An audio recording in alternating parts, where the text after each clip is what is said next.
Atención, noticia de última hora.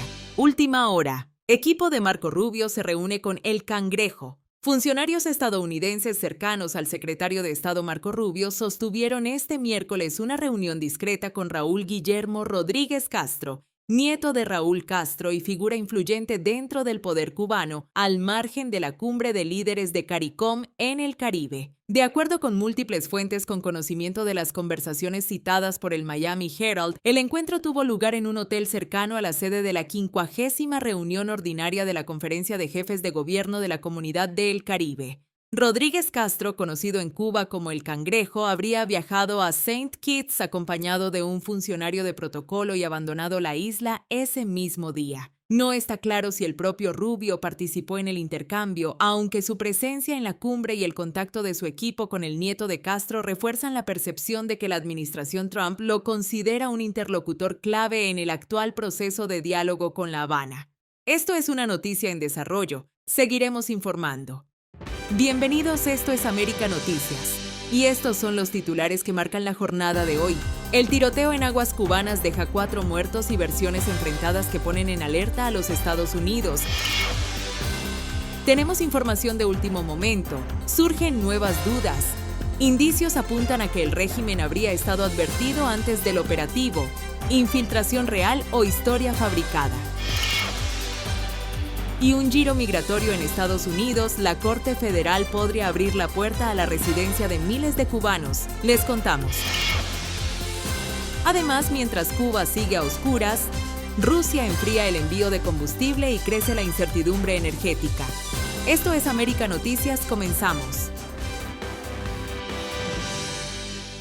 Nuevos detalles salen a la luz tras el incidente armado en aguas cubanas entre una lancha procedente del sur de la Florida y las tropas guardafronteras de la isla, un hecho que dejó 4 muertos y 6 detenidos y que ahora abre un cruce de versiones entre La Habana y Washington. El gobierno cubano asegura que la embarcación, con matrícula de Florida, transportaba a 10 personas armadas que pretendían realizar, según su versión, una infiltración con fines terroristas. Son cubanos residentes en los Estados Unidos, la mayoría de ellos con un historial conocido de actividad delictiva y violenta. En un comunicado oficial fueron identificados los 6 sobrevivientes detenidos, todos señalados como cubanos residentes en Estados Unidos. Las autoridades afirman que durante el operativo se ocuparon fusiles de asalto, armas cortas, cócteles Molotov, chalecos antibalas, mirillas telescópicas y uniformes de camuflaje. Además, el Ministerio del Interior sostiene que varios de los implicados tienen antecedentes por actividades delictivas y violentas. El único fallecido identificado hasta el momento es Michelle Ortega Casanova, mientras que, según el propio gobierno, continúa el proceso para reconocer a las otras 3 víctimas mortales. También informaron la detención en territorio cubano de un hombre que, de acuerdo con la versión oficial, habría sido enviado desde Estados Unidos para recibir al grupo que llegaba por mar y que estaría confeso. El gobernante Miguel Díaz-Canel defendió la actuación de las fuerzas de la isla y aseguró en redes sociales que Cuba no agrede ni amenaza, pero que responderá con firmeza ante cualquier acción que considere contra su soberanía. ¿Quiénes son los heridos y detenidos?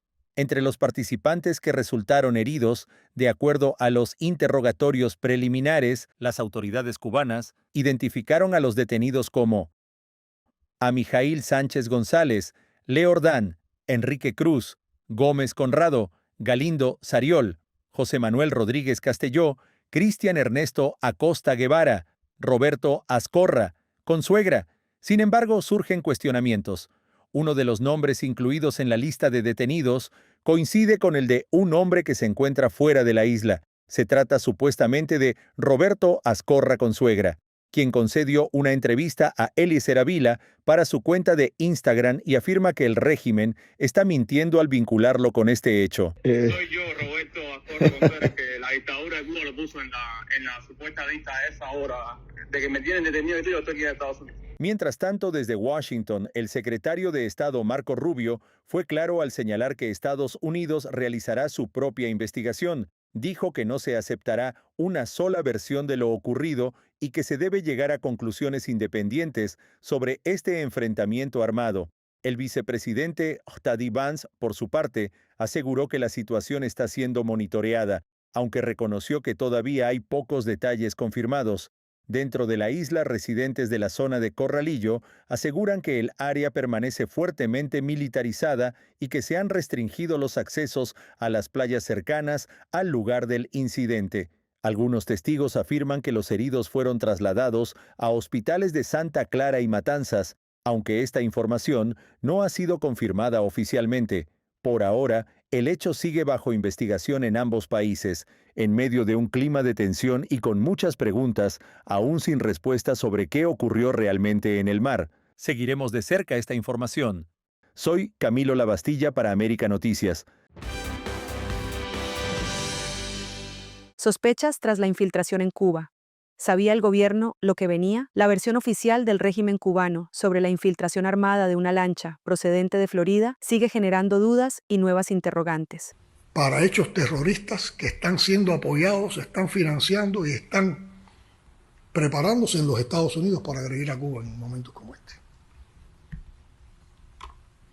Y que en su momento daremos la información, en su momento haremos toda la denuncia que merece. El incidente, que dejó 4 muertos y 6 detenidos tras un enfrentamiento con las tropas guardafronteras frente a las costas de Corralillo, podría no haber tomado por sorpresa a las autoridades de la isla. Según el Ministerio del Interior, la embarcación transportaba a 10 personas armadas con supuestos planes terroristas. Sin embargo, varios elementos del propio relato oficial apuntan a que la seguridad del Estado habría tenido información previa sobre la operación. Uno de los puntos clave es una declaración de Miguel Díaz-Canel, realizada el pasado 5 de febrero, en la que aseguró que el gobierno conocía de planes violentos organizados desde Estados Unidos contra Cuba y que en su momento serían revelados. Esa advertencia previa cobra ahora relevancia tras el tiroteo en el mar. A esto se suma la detención en territorio cubano de un presunto colaborador encargado de recibir al grupo armado. Las autoridades afirmaron que el detenido confesó su participación, pero no precisaron cuándo fue arrestado. Ese detalle es determinante. Si la captura ocurrió antes del intento de entrada por mar, indicaría que el operativo estaba bajo seguimiento y que no fue un hecho inesperado. También persisten vacíos en la información oficial. 3 de los fallecidos aún no han sido identificados públicamente y no se han mostrado pruebas visuales del arsenal, que según el gobierno fue ocupado durante la acción. Esa falta de evidencias ha alimentado el escepticismo dentro y fuera de la isla. Mientras tanto, tanto La Habana como Washington mantienen abiertas investigaciones paralelas para esclarecer lo ocurrido, en un momento especialmente tenso en las relaciones bilaterales. El episodio no solo deja un saldo mortal en el mar, sino que abre un nuevo frente de cuestionamientos sobre la transparencia del relato oficial y sobre cuánto sabía realmente el régimen antes de que se produjera el enfrentamiento. Por su parte, el canciller Bruno Rodríguez Parrilla aseguró que se realiza una investigación rigurosa para esclarecer lo ocurrido y defendió la actuación de las fuerzas cubanas. En su mensaje, afirmó que Cuba ha enfrentado durante décadas infiltraciones terroristas y agresivas procedentes de Estados Unidos, y sostuvo que la protección de las costas y de la seguridad nacional es un deber ineludible. Seguiremos informando. Soy Alma Sotomayor para América Noticias. Rusia enfría las expectativas de La Habana. Moscú confirmó que todavía no ha tomado una decisión sobre el envío de combustible a Cuba, pese a que la isla espera con urgencia una nueva fuente de energía para mantener en marcha su funcionamiento básico. El viceprimer ministro ruso, Alexander Novak, explicó que hay propuestas sobre la mesa, pero que el tema sigue bajo análisis dentro de la comisión intergubernamental que maneja la cooperación económica entre ambos países. Es decir, por ahora no hay fechas, ni volúmenes, ni acuerdo cerrado. El asunto se discutió en Moscú durante la reciente visita del canciller cubano Bruno Rodríguez, quien se reunió con Vladimir Putin y con Sergei Lavrov en busca de respaldo. El presidente ruso reiteró su rechazo a las presiones externas sobre la isla y el Kremlin confirmó que entre las opciones evaluadas está la ayuda en el sector energético. Pero entre las declaraciones políticas y la realidad hay una distancia marcada por 2 obstáculos: los costos del suministro y las complicaciones logísticas para mover el petróleo. El último envío importante de crudo ruso llegó en febrero de 2025. Desde entonces no ha vuelto a atracar un solo cargamento de ese tamaño en puertos cubanos, y mientras la decisión se estudia en los despachos de Moscú, en la isla el combustible se ha convertido en la pieza que define el ritmo del país. Mover un ómnibus, activar una fábrica o mantener abierto un servicio depende de que aparezca diésel o gasolina. Por eso, cada negociación energética se traduce en tiempo. Tiempo de transporte, tiempo de producción, tiempo de espera. Rusia insiste en que mantiene el diálogo y que busca fórmulas de cooperación, pero evita comprometerse públicamente con un nuevo envío. Todo quedará en manos del análisis de esa comisión bilateral, que debe evaluar precios, mercado y el impacto de las sanciones internacionales. Mientras tanto, La Habana sigue mirando hacia afuera en busca de un proveedor que le permita estabilizar su sistema energético. Porque hoy, más que un acuerdo político, lo que está en juego es quién pondrá el próximo barco de combustible. Seguiremos informados. Soy Leticia Grau para América Noticias. La Corte Federal reabre debate sobre I-220A y residencia para cubanos bajo ley de ajuste. Una decisión que mueve el tablero migratorio para miles de cubanos en Estados Unidos. El Tribunal de Apelaciones del Octavo Circuito, con sede en Atlanta, anuló los fallos previos de la Junta de Apelaciones de Inmigración en los casos de 2 mujeres con formulario I-220A y ordenó que sus expedientes sean revisados nuevamente. En un dictamen de 6 páginas, los jueces dejaron claro que sí tienen jurisdicción para analizar este tema, lo que reabre el debate legal sobre si estas personas pueden aplicar a la residencia permanente bajo la ley de ajuste cubano. El I-220A es una orden de libertad bajo supervisión que recibieron cientos de miles de migrantes tras ser detenidos en la frontera. El problema es que no se considera una admisión formal al país ni un parole, requisitos que durante décadas permitieron a los cubanos obtener la residencia después de 1 año y 1 día. Esa interpretación dejó a más de 300.000 personas en un limbo migratorio. Pueden vivir y trabajar legalmente, pero sin un camino directo a la Green Card. La Corte no cambió esa regla, ni ordenó otorgar residencias. Lo que hizo fue cuestionar el análisis anterior de inmigración y exigir una nueva revisión, señalando además que el propio gobierno ha tenido posturas cambiantes sobre las leyes aplicables en estos casos. Para los abogados que llevan esta batalla, la decisión abre oportunidades procesales, desde volver a presentar solicitudes de ajuste de estatus ante un juez hasta reexaminar la posibilidad de fianza para quienes permanecen detenidos con I-220A. El impacto inmediato es para Florida, Georgia y Alabama, los estados bajo la jurisdicción de este tribunal, aunque el criterio jurídico podría influir en litigios similares en otras partes del país. Este fallo llega en medio del mayor éxodo cubano de los últimos años, que cambió por completo el escenario migratorio y dejó a una nueva generación sin la garantía automática de residencia que tuvieron los que llegaron en décadas anteriores. Por ahora, nada está ganado. La Junta de Apelaciones de Inmigración tendrá que volver a pronunciarse y podría tardar meses en hacerlo. Pero para miles de familias, la decisión de este lunes significa algo que no tenían hasta ahora. Una puerta entreabierta y la posibilidad real de seguir peleando su caso en los tribunales, informó Alma Sotomayor para América Noticias. Porque lo mismo es aquí, por aquí, que doblas por allá y aquello está lleno de basura, pero lleno. La Habana ya no huele a mar, huele a basura. Montañas de desechos ocupan aceras, esquinas y hasta media calle. Caminar se ha convertido en esquivar bolsas rotas, charcos oscuros y enjambres de moscas. El aire pica en la garganta y los vecinos hablan en voz baja, como si quejarse también fuera un riesgo. Los contenedores desaparecieron bajo toneladas de desperdicios, y en muchos barrios la basura ya toca las puertas de las casas. Hay cuadras donde no pasa un camión recolector desde hace semanas, y donde recoger los residuos dejó de ser un servicio, para convertirse en una escena de supervivencia diaria. Ante la falta de trabajadores y equipos, brigadas improvisadas, incluso con personas cumpliendo condenas, levantan los desechos con las manos, sin guantes ni herramientas, mientras los vecinos miran con resignación. El gobierno no se ocupa de esto, de una cochinada con gusanos, todo eso ahí, se están metiendo hasta para la casa. Pero el problema va mucho más allá de la imagen. La basura se está transformando en un enemigo silencioso. Los vertederos improvisados son ahora criaderos de mosquitos que transmiten dengue y chikungunya, enfermedades que ya han dejado decenas de muertos y miles de contagios en el país. La capital se ha convertido en una ciudad donde lo cotidiano se descompone.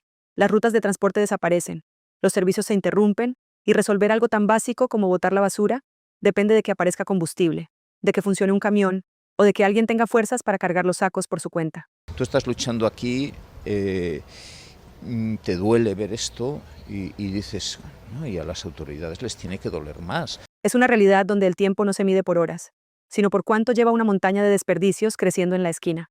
Hace apenas meses se anunció una cruzada para limpiar la ciudad. Hoy, las propias autoridades admiten que los resultados no se ven. Y mientras las campañas oficiales se quedan en discursos, la vida en los barrios sigue rodeada de bolsas rotas, animales husmeando entre los restos y niños jugando a pocos metros de focos de infección. La Habana no solo enfrenta un problema de higiene, está viviendo el colapso de lo básico. Cuando ni siquiera la basura puede desaparecer, todo lo demás queda al descubierto. Una ciudad que intenta respirar, en medio del olor, informó Alma Sotomayor para América Noticias. Para que estés mejor informado, te dejamos con nuestras noticias en un minuto. Díaz-Canel lanza dura advertencia tras el enfrentamiento frente a las costas de Cuba. Horas después del incidente, Miguel Díaz-Canel declaró que Cuba no agrede ni amenaza, pero se defenderá con determinación y firmeza frente a cualquier agresión terrorista y mercenaria que pretenda afectar su soberanía y estabilidad nacional.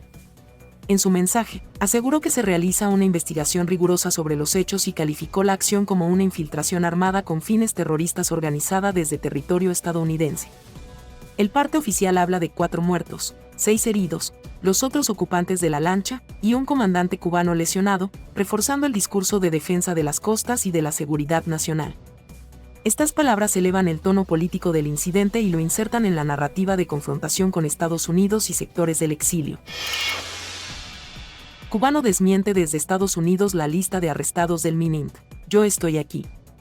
Roberto Azcorra Consuegra, cubano de Cienfuegos asilado en Estados Unidos desde 2017, apareció en un directo con Eliezer Ávila para desmentir al MININT, que lo incluyó en la lista oficial de detenidos por la infiltración armada en Villa Clara.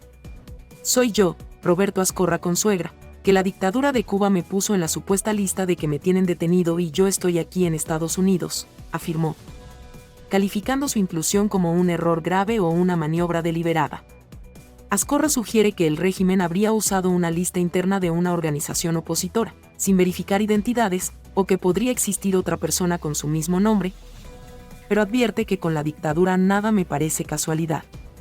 Su testimonio pone en duda el rigor del parte oficial, que lo menciona junto a otros nombres como supuestos arrestados y refuerza las críticas a la credibilidad de la versión del MININT sobre el operativo. Mira, yo desde Cuba soy activista político. Yo desde Cuba tengo mi historial ya con él. Yo salí de Cuba en el 2016, creo que fue, y algo como en el 2017. Yo salí en lancha. Yo me enrodé en una lancha de Cuba, paré en Bahamas. En Bahamas estuve un mes preso en la prisión de Bahamas ahí. Me jugué esa prisión y de ahí fui a Bimini. En Bimini estuve como 6 meses escabuido para llegar aquí. Me robó otra lancha y llegué aquí a Estados Unidos. En el 2018, creo que fue, no sé, si ponen mi nombre en internet y le sale todo esto. Y entonces, de aquí a Estados Unidos, he seguido con la lucha, ¿me entiendes? He seguido con la lucha en contra de la dictadura.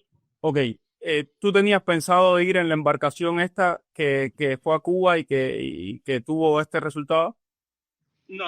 ¿Y cómo ellos tenían tu nombre? Es decir, ¿cómo ellos sabían de que tú podías estar entre esas personas?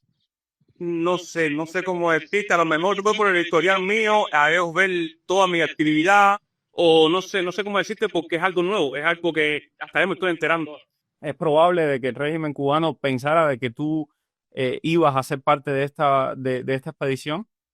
Pienso yo que sea 100%, que ellos como que confirmaron que iba a ir yo, pero yo estoy aquí, yo no... Identifican a cubano de Tampa entre los muertos en el operativo armado en Villa Clara. Entre los 4 fallecidos en la lancha rápida abatida por tropas guardafronteras frente a Cayo Falcones, Villa Clara, fue identificado Michel Ortega Casanova, cubanoamericano residente en Tampa, Florida. Según la versión oficial, la embarcación con matrícula de Florida FL7726SH llevaba 10 cubanos residentes en Estados Unidos, armados con fusiles de asalto, pistolas, explosivos artesanales, chalecos antibalas y uniformes de camuflaje, con la supuesta intención de ejecutar acciones terroristas en la isla. De Michel Ortega Casanova, que según dice el régimen cubano, pues murió en el enfrentamiento de las lanchas guardafronteras. Háblame de tu hermano. ¿Sabías que tu hermano estaba en esta operación? Mira, yo no sabía nada. Lamentablemente no tenían conocimiento de... Él sí estaba envuelto como todo cubano, un partido republicano, pertenecía a esa cosa, pero no a ese índole de coger armas y ir a Cuba, intervenir en Cuba. No creo que sea de esa manera. Que como todo cubano que quiera la libertad de Cuba y él que era ciudadano americano y que tenía armas, iba a tirar por ahí, tú sabes, es normal, eso lo hace todo americano. Pero como ellos lo cuentan, yo no quise ver la noticia. Mi esposa fue la que lo vio, me lo dijo, no quiero ver ninguna noticia porque nada más oír mencionar el dramatismo que ellos forman, todo con esa especuladera, lo hacen ver como para justificar, pero no creo que sea tan así como ellos lo están contando, ¿entiendes? Pero lamentablemente ellos salieron en bote, parece que ellos iban al campo Tito y después se iban a pescar. A vaya usted sabe lo que fueron. Pero de ir a intervenir en Cuba no creo que fue con ese sí que el régimen quiere de alguna manera demostrar. Esto es América Noticias. Te esperamos de lunes a viernes a las 6:30 de la tarde y a las 10 de la noche por América TV.